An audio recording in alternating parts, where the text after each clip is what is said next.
Assalamu alaikum, it's me, Salam Sabi, and everything is great. Alhamdulillah. Today I was blessed to spend the day with one of my favorite sisters. Really love her. She's just a beautiful sister inside and out. I mean, I absolutely love her. I mean, she's just mashallah, she's just awesome. And she's been Muslim for maybe, I think she took her Shahada her second year of college. So I think maybe she was about 20 years old. And she's been Muslim for about 10 years. And she was married for about 6 years. And she's been the divorce for maybe 3.5 years. And as you know, finding a husband, it's easy and it's not. Basically, okay, I'm just blabbing. Okay, here's what happened. She is doing a few sit downs and she's trying to find a husband. And there's this sister who she's friends with, who they're actually very good friends. But this sister lives out of state and she just married. So, alhamdulillah. May Allah bless that union. And so the sister called her up and asked if she would be the second wife and pack up her things and come and stay in Philly, and that the husband has enough money and that he can support both sisters. Well, of course, at first, she said no, and she went up there to actually spend time, and she found that the husband was very assertive, very nice, and he was good with kids. So she came back down, and she was still leaning on no because she really did not want to go into polygamy. But she did say that he was very financially stable and blah blah blah blah blah. And the surprising part is it's not actually the husband who's trying to find a second wife, it's her. It's the sister who's trying to find a second wife. So, being who I am, because I am the type of person who is always suspicious of people's actions, there was a time in my life where I was very trying to find a word for it. I basically believed whatever most people told me. I forgot what that word is. It starts with a G. I'll say it, but basically, I told her what looks good on the outside may be super messed up on the inside. They may have been putting up a front. So of course, with time, the sister started sort of revealing her intentions, and the sister who just got married and stays in Philly, on her Facebook status, oh, I'm tired, oh, all of these kids, I wish I could do this, I wish I could do that. And my poor friend, I don't think she saw the hidden intentions behind the sister asking for her to marry her husband. It finally hit me. I was like, you know why she wants you to marry him? Because this sister has a few kids, very, very young kids. And basically, her intentions is to have you come up there and be her personal babysitter. She's not doing it because she necessarily wants you to have a good husband who's on his deen and who's financially stable. She's doing this because basically she needs someone to help her with her kids. Of course, none of these kids are her husband's kids. They're kids from her previous 2 marriages, and they're very young kids. I think the oldest child is in the 2nd grade or 1st. Very, very young kids. And I said, her intentions are not pure.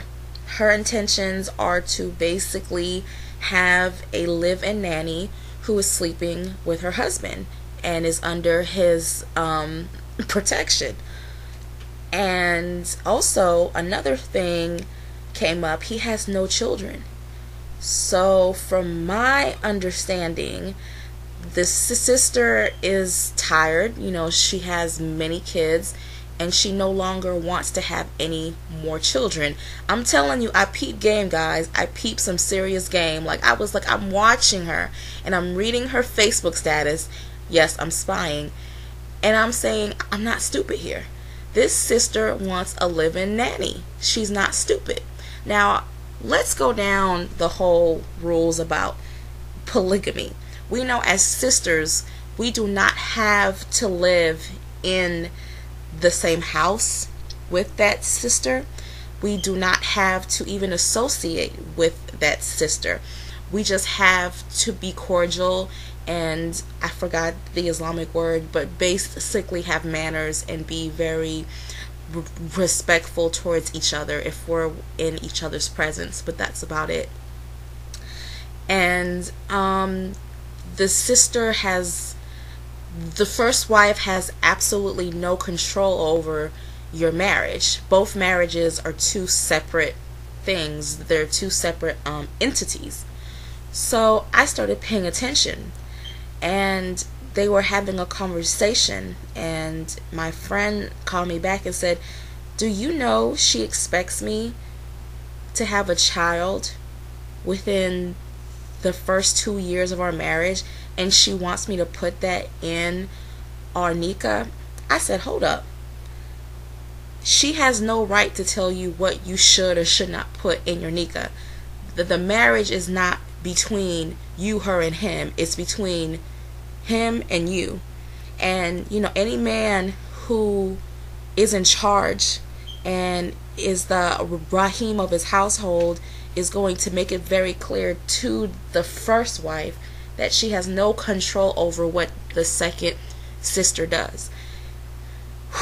I'm telling you that is why intentions are so important in Islam. You have to know people's intentions. And basically her intentions was to have, a sister pack up her things and move to Philly, of all places, where she has no family, no friends. It may be a large Islamic community, but to basically work as a nanny. So here's where the whole story, I said, I want you to call your friend and tell her straight up that you don't plan on being a nanny, and that you want your own place, and that you don't plan on really helping her with her kids. Well, of course, after a few days of her building up her courage, she calls the sister and tells her how she feels. I'm not telling her this because that's really how she feels. And she says, I think your husband is a wonderful man. He's on his deen, but if I did marry him, I would want to make it very clear to you that I do not plan on really helping you with your child care. I plan on having my own place to stay, and I plan on basically having my own completely separate life. I do not mind helping you once in a while with the children, but I plan on starting a family of my own, and I would like to focus on other things. Of course, the sister was not happy to hear that. Because you know why she wasn't happy? Because her intentions, and again, intentions is everything in Islam. She wanted a nanny. And of course it all came out, well, I need help with the children occasionally. I have to go out of town. I do henna, so sometimes I have to go from city to city and blah blah blah, and I need someone to help me watch my kids. Well, the sister, my friend, and her friend was like, well, I can't do that because, you know, I have to go to work and I have to do certain things. So, of course, the sister was upset, and basically her true colors and her intentions shone through. She was not doing it for the pleasure of Allah. She was doing it so she could have a babysitter, someone to help her. I think sometimes first wives can get a little bit cocky because they're the first wives, and I think sometimes we need to humble ourselves a little bit more. You may be his first wife, but within our deen, all wives have equal rights. It doesn't matter if you've been married to him for 10 years and you have 12 kids. It doesn't matter. But we all know as humans, we tend to have more loyalty towards those who we've been with longer. So if a husband is having issues with his first wife and she tells him to dump the second wife, most likely he will. Not because he wants to, but because, you know, he has attachments. He's been married to you for a while and there are kids involved. And this is how things have a way of slapping you in your face and making you feel really stupid. He's not only going to marry my friend, but he's going to rent her a place, and she's going to still stay here in Georgia and travel from here to Philadelphia, but she's not going to be responsible for helping the other sister with none of her kids. So that's how things have a way of slapping you in your face when you do things out of I don't want to say ill intentions, but you had a secret motive. Now, of course, they're no longer friends because the sister called and basically told her, if you marry my husband, then me and you can never be friends. You think that sister cares? You know, she's about to have a husband who's on his deen and is financially stable and is willing to take care of her, and you think she's about to say no? Nope. You opened up that Pandora's box, sis, so you gotta deal with whatever comes along. And your marriage is so new that it doesn't matter now that he gets a second wife because you guys have only been married for a few months.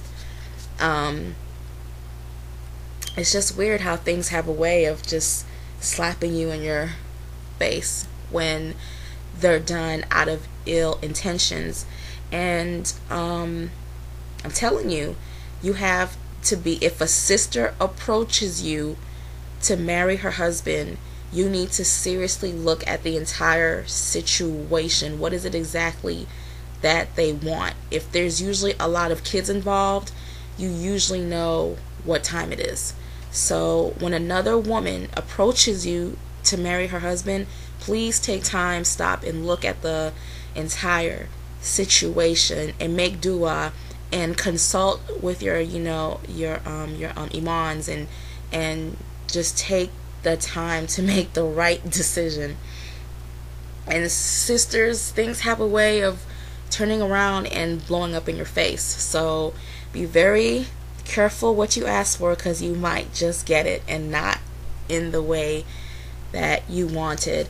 I think my next video is going to be about wedding rings. I've been hearing a lot that they're haram.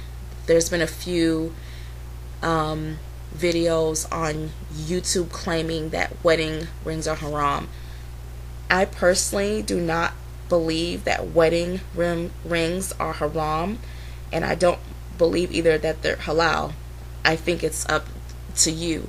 But in Islam, you have to present your evidence. And the videos I've been watching, it's true. A lot of it is true, but a lot of it is they don't really get into the symbolism of what a ring is. If you look at a ring, it's a circle. It's endless. It has no beginning. It has no end. It's the same thing as your wedding band. It's something that is supposed to be forever, because a circle has no beginning, has no end. So you can go into the whole pagan thing and blah blah blah blah blah, but it's much deeper than just something that was made by pagans. So I'm definitely going to try to make a video about that, because I don't agree with many of these videos stating that it's haram. I don't. So I'm going to try to present my evidence. I am not a scholar, so I'm just going to try to present my evidence. If anybody feels I'm wrong, that's fine, but I do not believe that wedding rings are haram. Alright, assalamu alaikum.